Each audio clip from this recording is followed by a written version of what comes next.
예수님께서 십자가에서 고난당하시고 돌아가셨습니다. 그리고 사흘 동안 무덤에 계셨습니다. 오늘 마태복음 28장 7절에서 10절 내용은 예수님께서 무덤에 계실 때 사흘째 되던 날 여인들이 예수님 부활하신 새벽에 예수님 무덤을 찾아가게 됩니다. 무덤에 갔더니 예수님은 계시지 않았습니다. 이미 예수님은 부활하셨습니다. 이곳에 한 천사가 앉아 있었습니다. 그리고 여인들에게 다음과 같은 말을 합니다. 마태복음 28장 7절에 하시는 말씀이 갈릴리로 가라 그렇게 말씀합니다. 갈릴리로 가셨다고 말씀하면서 거기서 주님을 배우리라 그렇게 말씀합니다. 이 천사가 그렇게 전해 주었습니다. 갈릴리로 가셨다고 말씀합니다. 왜 갈릴리로 가셨을까요? 오늘 저는 여러분에게 분명히 말씀드리지만 지금까지 신앙생활 10년, 20년 하셨다 할지라도 오늘 본문 내용을 수없이 읽었는지 모르지만 처음 듣는 말씀일 수가 있습니다. 대단히 가장 중요한, 예수님이 이 땅에 오신 가장 중요한 한 사건을 오늘 본문을 통해서 말씀하고 있습니다. 마태복음 28장 9절 말씀 보게 되면 이 여인들이 돌아가는데 예수님을 만나게 됩니다. 주님께서 만나 주셨습니다. 그리고 하시는 말씀이 마태복음 28장 10절에 다음 같은 말씀을 합니다. 우리 주님께서 하시는 말씀이 갈릴리로 가라. 거기서 나를 보리라. 그렇게 말씀하셨습니다. 부활하시자마자 갈릴리로 가셨다고 전사가 말했고 주님이 직접 말씀하시기를 나 만나려거든 갈릴리로 오라고 말씀합니다. 주님이 친히 말씀합니다. 갈릴리로 가라. 거기서 나를 보리라. 주님을 보려면, 주님을 만나려면 갈릴리에서 만나자고 말씀합니다. 갈릴리는 도대체 어떤 것일까요? 오늘 이 갈릴리는 예수님께서 이 땅에 오셔서 최초로 전도를 하신 곳이 갈릴리입니다. 전도가 시작된 곳입니다. 이곳에서 세계 선교가 세계 최초로 예수님 오셔서 시작된 곳이 갈릴리입니다. 이곳에서 회개하라 천국이 가까웠느니라 말씀 선포하신 곳이 바로 갈릴리입니다. 이곳에서 복음의 말씀을 처음 선포하신 곳이 갈릴리입니다. 이곳은 서불론이라고 하는 지역입니다. 서불론이라는 사람은 이제 말씀드리겠지만 사람 이름입니다. 우리가 생각할 때 내가 어느 날 교회를 왔고 내가 선택했고 내 의지대로 예수 믿었고 내 의지대로 기도하고 오늘 또 성전에 나온 것이 내 의지대로 나왔다고 생각하는 분들이 계십니다. 아닙니다. 성경은 분명히 말씀하기를 누가복음 2장 26절에서 27절에 말씀합니다. 성령의 지시하심이 없으면, 성령의 감동이 없으면 성전에 나오지 못합니다. 성령의 지시하심과 감동으로 성전에 들어가매 그렇게 기록하고 있습니다. 예수님께서 말씀하시기를 내가 너 부르기 전에 난 너 이미 알았고 내가 너를 불렀기 때문에 내 앞에 나올 수가 있다고 그렇게 주님은 말씀합니다. 오늘 성경 말씀입니다. 내가 너를 불렀기 때문에 내가 나온 것이지 너가 선택해서 나온 것은 아니라고 말씀합니다. 그래서 주님께서 말씀하신 내용은 주님이 내가 너를 택한 것이요 너희가 나를 택한 것이 아니라고 말씀합니다. 우린 적극적으로 예수님께서 갈릴리로 이 땅에 오셔서 무조건 주님이 선택해서 가셨다고 생각합니다. 그렇지가 않습니다. 오늘 이 갈릴리에 대한 말씀은 예수님이 이 땅에 오시기 전 정확하게 BC 740년에서 681년 사이에 기록되어 있는 구약성경 이사야 9장 1절에서 2절 말씀을 보게 되면 예수님이 이 땅에 오시면 갈릴리로 가셔서 복음을 선포하실 것이고 그리고 그곳에서 사역을 시작하실 것을 이미 하나님께서는 정확하게 BC 740년에서 681년 사이에 이사야 9장 1절에서 2절에 기록하고 있습니다. 그리고 그 이전 훨씬 전에 BC 1450년에서 1400년 사이에 모세가 약 1500년 전에 예수님 오시기 전에 있었던 실존 인물인 이 모세는 역사가 기록하고 있는 이 사람은 예수님 땅에 오시기 전 1500년 전에 이미 서불론 지역에 예수님께서 오실 것을 예언을 하고 계셨고 그리고 예언도 하시고 말씀이 기록되어 있습니다. 오늘 이 내용들을 요약해서 여러분에게 소개하겠습니다. 성경 말씀은 이렇게 기록하고 있습니다. 빌라도가 예수님을 심판할 때, 재판을 할 때 누가복음 성경 말씀은 이렇게 기록합니다. 23장 6절 말씀을 보게 되면 갈릴리 사람이라, 예수님을 가리켜 갈릴리 사람이라고 그렇게 부릅니다. 성경 말씀은 예수님께서 이 땅에 오셔서 하신 말씀이 마가복음 1장 38절에 나는 전도하러 왔다, 그렇게 말씀하셨습니다. 예수님께서 다시 말씀해 나는 세계 선교하러 왔다. 영혼 구원하러 오셨다는 것입니다. 목적이 한 가지밖에 없다는 것입니다. 성경 말씀은 이렇게 또 말씀합니다. 같은 지역에서 마가복음 16장 15절에 말씀하시기를 너희는 온 천하에 다니며 만민에게 복음을 전파하라, 그렇게 말씀하셨습니다. 이제 저는 예수님께서 이 땅에 오시기 전 BC 740년에서 681년 사이에 기록되어 있던 이사야 9장 1절에서 2절이 예언하셨던 스불론 땅과 납달리 땅 이방의 갈릴리여, 이렇게 예언하시면서 흑암에 앉은 자들이 큰 빛을 보았고 사망과 그늘진 땅에 앉아있는 자들에게 빛이 비추었도다. 이 말씀이 그대로 이루어지는 약 700년 후에 예수님 오셔서 이루시는 사건을 소개합니다. 마태복음 4장 13절 말씀에 보게 되면 예수께서 나사렛을 떠나 스불론 땅 그리고 납달리 땅 지경 해변에 있는 가버나움에 가서 사시니, 이렇게 말씀하시면서 성경 말씀은 이렇게 기록하고 있습니다. 오늘 내용을 보게 되면 마태복음 4장 14절이 이렇게 말씀합니다. 이는 이사야 선지자를 통하여 하신 말씀을 이루려 하심이라. 하나님이 살아계시기 때문에 700년이라는 거리를, 역사의 거리가 있는 이것을 예언과 성취 사건을 그대로 이루시는데, 예수님이 가버나움, 이곳이 갈릴리입니다. 갈릴리에 가서 나사렛을 떠나서 갈릴리로 가신 것은, 가버나움은 갈릴리 지역인데 이 스불론 땅 지역입니다. 이곳에 가신 것은 이사야 선지자가 예언했던, 하나님 말씀하셨던 이사야 선지자를 통해서 예언하셨던 이 내용을 그대로 이루시기 위해서 그렇게 가버나움 갈릴리로 가셨다고 성경이 기록하고 있습니다. 성경 누가 기록했습니까? 이사야 34장 16절에는 성경 말씀은 이렇게 기록합니다. 너희는 여호와의 책을 읽어보라, 이렇게 말씀하시면서 성경 말씀을 말씀하고 있습니다. 여호와의 책은 성경을 말씀하는데 이렇게 말씀합니다. 여호와의 입이 이를 명령하셨고 그의 영이 이것들을 모으셨습니다. 디모데후서 3장 16절은 다음 같은 말씀을 합니다.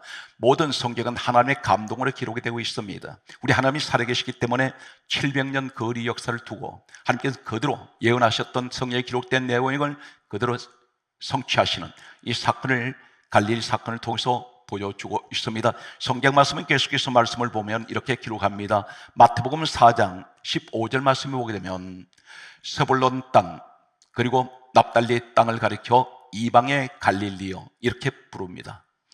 왜 이방의 갈릴리라 부르냐면, 참고로 말씀드리면 역사적인 그 이스라엘 유대 역사의 배경을 보면 이 땅은 유대 땅입니다. 그런데 이방의 갈릴리라 부르는 것은 이곳은 가장 소외되고 가장 비참한 사람들, 그리고 가장 많은 전쟁을 치르면서 수많은 혼혈아들이 그곳에 생겨났습니다.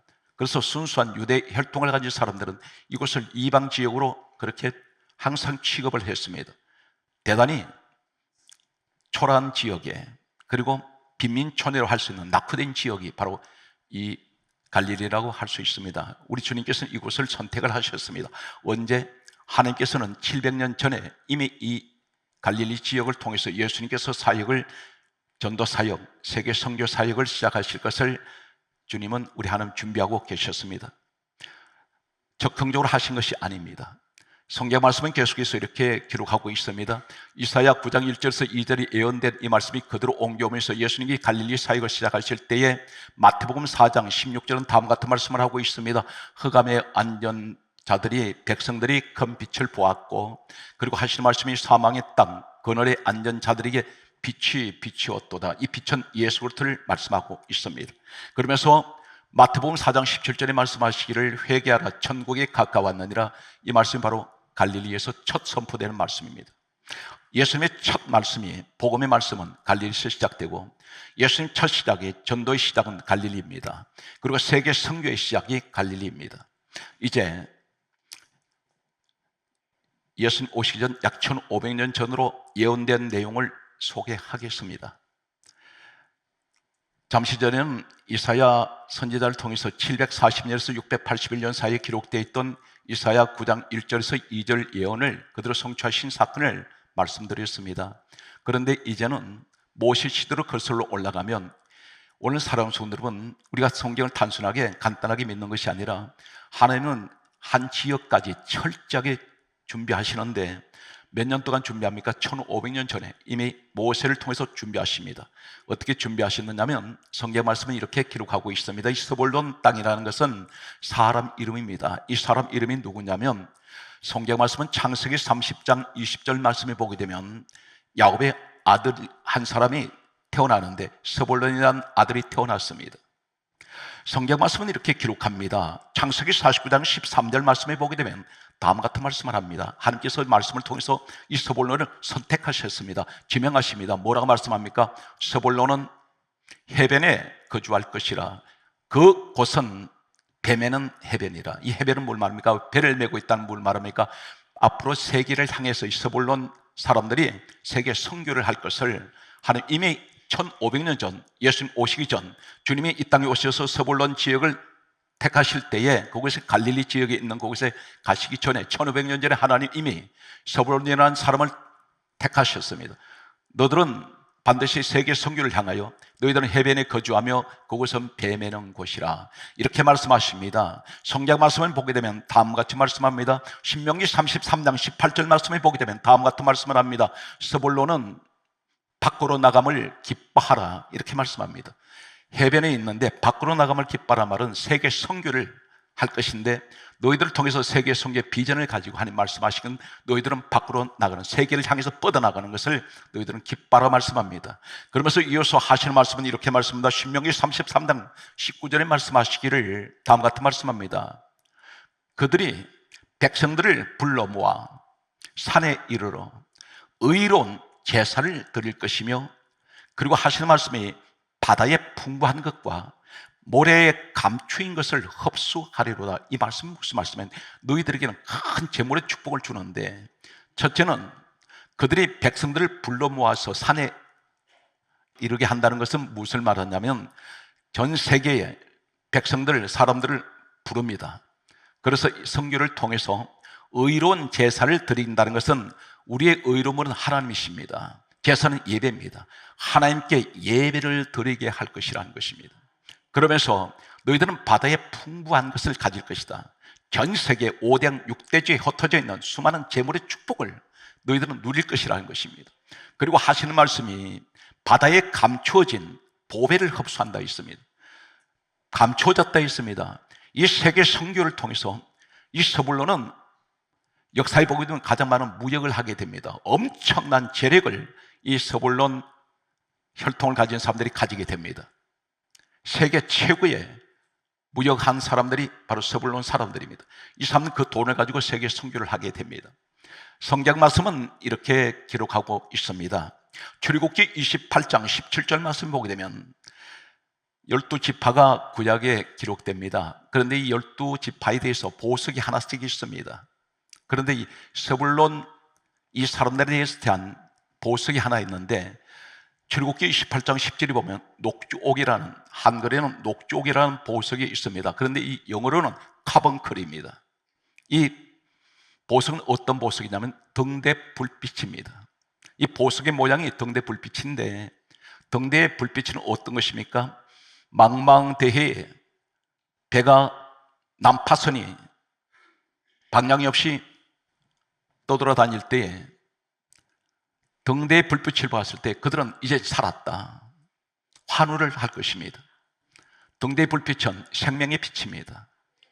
왜 이 스불론 사람들에게 녹주옥, 카본클, 이 보석을, 등대 불빛을 상징하는 이 보석을 상징하고 있냐면, 바로 이 사람들은 생명의 빛의 사명을 감당한다는 것입니다. 전 세계를 향하여 우리의 생명의 빛 되시는 예수 그리스도를 전도하고 세상에서 방황하는 인생들을 그들을 전부 주님 앞으로 인도하는 이 사명을 서불론 이 사람들이 가지고 있다는 것입니다. 성경 말씀을 계속 보면 이 서불론 사람들은 어떤 사람들일까요? 성경 말씀은 계속해서 다음과 같은 말씀을 하고 있습니다. 사사기 5장 18절 말씀을 보게 되면 이렇게 기록하고 있습니다. 서불론은 죽음을 무릅쓰고 목숨을 아끼지 아니하는 백성이요, 대단히 너무나 귀한 말씀입니다.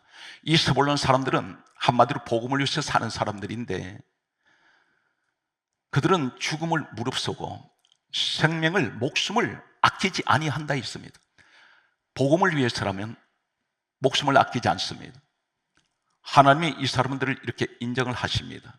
성경 말씀을 계속해서 보게 되면 이렇게 기록합니다. 역대상 12장 33절 말씀에 보게 되면 또 이렇게 하나님께서 말씀합니다. 서불론은 두 마음을 품지 아니하는 사람들이요. 우리의 모습은 가끔 어떻습니까? 두 마음을 품습니다. 하나님께만 마음이 집중하지 않습니다. 때는 세상으로 마음을 그쪽에 둘 때가 있습니다. 하나님께서는 이렇게 말씀합니다. 너희가 언제까지 둘 사이에서 머뭇하려느냐? 너희 하나님이 진정한 하나님이면 하나님 편에 서라고 말씀합니다. 오늘 성경 말씀을 계속해서 보면 이 성경에서 나타나는 이 사람들이 어떤 축복을 받느냐면, 구약시대에 유명한 대표적인 선교사가 한 사람이 있습니다. 요나라는 사람이 있습니다. 원수된 니느웨 성에 가서 복음을 전하려고 했던, 하나님 명령을 받고 요나가 니느웨 성을 돌면서 복음을 전했습니다. 대표적인 구약의 선교사라고 할 수 있는 요나는 어떤 사람일까요? 여호수아 성경 말씀을 보게 되면 여호수아 19장 10절에서 16절에 이 서불론 사람들의 지역 이름이, 지명이 기록되어 있습니다. 그 가운데 여호수아 19장 13절 말씀에 보게 되면 가드 헤벨이라는 지명이 나옵니다. 바로 이 가드 헤벨이 어떤 것이냐면, 성경 말씀은 다음과 같은 말씀을 우리에게 하고 있습니다. 열왕기하 14장 25절을 보면 요나를 가리켜 가드 헤벨 사람이라 있습니다. 바로 이 사람이 서불론 사람입니다. 하나님은 이 서불론 사람들은 특별하게 선교를 위해서 지명한 사람들입니다. 그 땅 이름까지도 서불론 땅이라고 그렇게 지명하셨습니다. 오늘 성경 말씀을 보게 되면 이 서불론 사람들이 성경에 자손들이 기록되어 있는데 자손 수가 기록되어 있습니다. 민수기 1장 31절에 보게 되면 57,400명으로 이 서불론 자손들이 인구수를 성경 기록합니다. 그런데 성경 말씀은 계속해서 약 40년 후에 다시 인구 자손들을, 서불론 자손들을 조사를 해서 성경에 기록하고 있습니다. 민수기 26장 27절에 보면 65,000명으로 증가했습니다. 40년 사이에 자손이 몇 명이 증가했냐면 3,100명이 증가를 했습니다. 자손이 축복을, 번성을 시킵니다. 오늘 이 내용을 보면서 우리의 모습을 봅니다. 성경 말씀에는 백배라는 말이 있습니다. 이 백배는 완전히 만수를 의미하는데, 창세기 26장 1절을 보게 되면 이삭이라는 사람이 흉년이 들고 또 흉년 든 땅에서, 이 사람은 농사꾼이 아닙니다. 목축업자입니다. 양치는 목축업자인데 흉년이 들고, 흉년이 들었습니다. 이 시대를 가리켜서 지금 흉년이 들어 있습니다. 경제적인 기근 시대입니다. 정치 기근입니다. 영적 기근 상태입니다. 계속해서 겹쳐지고 있습니다. 코로나 3년 6개월이라는 이 후유증이 남긴 것은 모든 것이 다 추락하고 있습니다. 이런 상태에서 영적으로 육적으로 다 추락한 상태에서 이삭이라는 사람은 농사꾼도 아닌데 메마른 가뭄이 와 있는 기근 상태에 있는 먼지만 푸석푸석 나는 곳에 아무도 그곳에 씨앗을 심지 못합니다. 그런데 이 사람은 농사꾼 다는 사람이 씨앗을 뿌려 놓았습니다. 그때에 성경이 이렇게 강조하고 있습니다. 창세기 26장 12절에 보면 이삭이 그 땅에 농사하여 그 해에 100배나 얻었고 여호와께서 복을 주셨더라. 이 복이란 말이 바라크입니다. 무슨 말일까요? 성경에 하나님께서 농사 이야기를 하실 때 단순한 세상 육신의 농사가 아닙니다. 이 성경을 가리켜 요한복음 5장 39절은 이렇게 말씀합니다. 예수님 말씀하시기를 이 성경은 내게 대하여 정언하는 것이다. 창세기 오늘 26장 1절에서 12절 13절 이 사건은 창세기를 기록한 모세를 가리켜 예수님께서 이렇게 말씀합니다. 요한복음 5장 46절은 모세는 내게 대하여 기록했다. 그렇다면 예수님 이 땅에 오신 내용은 어떤 것입니까? 영혼 구원입니다. 영혼 추수하시려고 오셨습니다. 이 말씀은 바로 우리 교회가 100배의 축복을 받았습니다. 여기 교회 하나가 세워지고 교회 하나 세워지면서 현재 101개 교회가 세워졌습니다. 이건 분명 하나님 편에서 보실 때 100배의 축복입니다. 제가 이 말씀을 묵상을 하고 준비하다가 갑자기 생각이 떠올랐습니다. 이 성전을 완공을 했을 때 이 성전 공사를 담당했던 건축회사의 소장이 안수 집사였습니다. 이분이 제가 계단을 1층에서 올라가는데 따라오시면서 조심스럽게 저에게 말을 했습니다. 목사님, 제가 꿈을 꾸었습니다. 그때가 건축이 끝났고 완공되었습니다. 제가 꿈을 꾸었는데 이 교회 강남대학교 쪽에 바다가 연결되어 있었습니다. 그래요. 그래서 제가 그러시냐고 그랬더니 하는 말이 성전 전체가 물이 가득 찼습니다. 그래요. 제가 물어봤습니다. 물이 맑았습니까? 더러웠습니까? 수정같이 맑은 물이었다 했습니다. 성령의 역사입니다. 요한복음 7장 37절에서 39절에 예수님 말씀하셨습니다. 물은 성령을 가리켜 말씀하신 것이라 했습니다. 충만한 가득 차 있다고 했습니다. 이것이 하나님께서 이미 오래전에 우리 교회를 통해서 준비하셨구나. 그것이 뭡니까? 바다가 연결됐다는 것은 26개국에 101개 유초 중고등학교 대학교 교회가 세워진 사례는 없습니다. 단일교회로서는 우리나라의 처음입니다.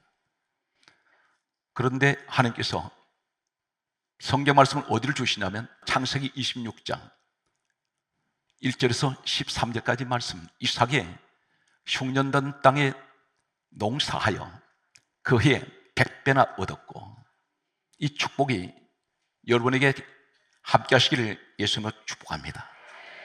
여러분의 100배의 축복을 받았습니다. 여러분의 교회의 주인입니다. 오늘 여기에 100배의 축복을 받았는데 여기서 하나님 말씀하기를 100배를 받았는데 또 복을 주시고 했습니다. 바로 이 복이 바라크인데 강조합니다. 창세기 26장 12절에 복을 주시고 성경에는 구약 성경은 원문에 보면 복이란 단어가 약 10가지가 넘습니다. 그 가운데 창세기 26장 12절에 이 복이란 말은 바라크, 히브리 원문은 바라크인데 영어 성경도 이 히브리 원문에서 나왔습니다. 그런데 이 바라크가 어디냐 보면 창세기 1장 28절에 최초로 하나님께서 천지 창조할 때 6일째 날 사람을 지으시고 첫 선포하신 말씀이 복을 주어 생육하라, 번성하라, 충만하라, 정복하라, 다스려라. 5가지 오복입니다. 이 복이 바라크입니다. 하나님께서 오늘 100배의 축복을 주신 우리 화강교를 통해서 여러분에게 오늘 바라크의 축복이 함께 하시기 바랍니다. 생육하십시오. 번성하세요. 충만하세요. 정복하십시오. 다스리십시오. 이 바라크의 축복은 아무나 받는 것이 아닙니다. 이삭 같은 사람 100배의 복을 받을 때에 이 바라크의 복이 온다는 사실입니다. 바라크는 바로 무엇을 합니까? 엎드리다, 절하다, 무릎 꿇다입니다. 우리는 전 세계 성전을 지었는데 여기에 제가 갑자기 주시는 메시지가 어떤 것인지 아십니까? 우리 화강교회 서불론입니다. 여기를 통해서 세계 선교가 시작되고 있습니다. 100개 교회로서 올해 한 해를 마감하려고 했는데 며칠 전부터 이 사람에게 꼭 전화를 해야겠다는 선교 단체 회장님이 있습니다. 그 목사님께 이상하게 그 바쁜 와중에도 집회 중에도 자꾸만 이 마음이 계속해서 소용돌이 쳤습니다. 그래서 저는 그분에게 전화를 했는데 이분이 기도를 하고 있다고 했습니다. 태국에 한 선교사가 50대 부부가 태국에 파송되어 있는데 건물을 임대를 해서 있는데 쫓겨나게 되었다고 했습니다. 지금 이제 6개월 기간이 돼서 더 이상 있지 못하고 쫓겨나는데 갈 데가 없다고 했습니다. 근데 땅은 마련해 두었는데 국내에서 교회를 건축할 수 있도록 도와주는 분이 없다고 했습니다. 제가 그 이야기를 들으려고 아마 전화를 했던 것 같습니다. 그분이 하는 말이 화감교회에서 이 교회를 지어줄 수 있도록 하나님 도와달라고 계속 며칠 동안 이분이 철야 기도하면서 계속해서 눈물로 기도하고 있다고 했습니다. 그래서 그 말씀을 들을 때 제가 마음이 너무 감동이 왔고 쫓겨나면 안 되지 않습니까? 그래서 지금 42개 교회를 지금 지어야 되는데 예산은 상당히 어렵습니다. 그러나 전폭적으로 우리가 남을 위해서 이렇게 무상으로 지어주고 헌납하고 이것이 하나님 기뻐하신 일이기 때문에 오른손이 하는 일을 왼손이 모르게 하라고 했어서 그래서 오늘 이렇게 하는데도 마음이 너무 기쁘고 그래서 좀 여러 가지로 부담은 됩니다만 하나님께서 우리 교회를 통하여 또 짓게 하신 것으로 믿고 저는 감사를 드립니다.